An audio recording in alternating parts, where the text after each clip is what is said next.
มไปอีกค่ะเดี๋ยวมาบอกให้ใส่ไป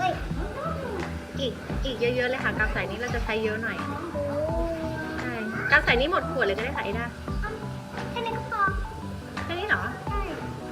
เราทำแบบเล็กๆก่อนไหมอ๋อโอเคได้เอาเล็กๆก่อนก็ได้ค่ะโอเคเราจะได้ทำหลายสีใช่ไหมโอเคต่อไปเป็นกาวนี่ค่ะกาวสีขาวค่ะ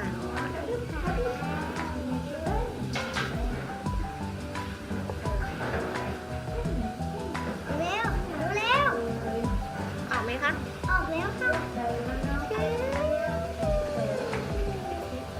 อีกค่ะ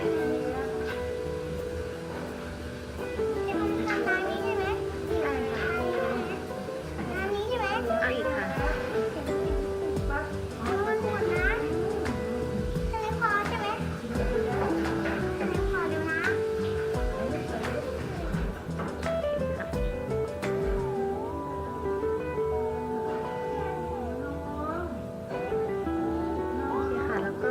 ต่อไปเราใส่นี่ค่ะ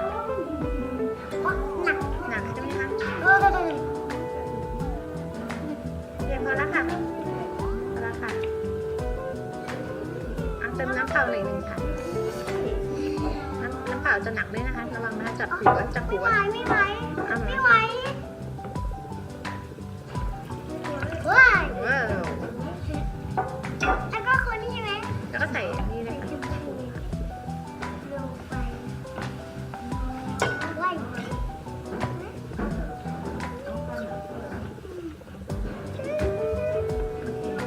โอเคพอแล้วค่ะ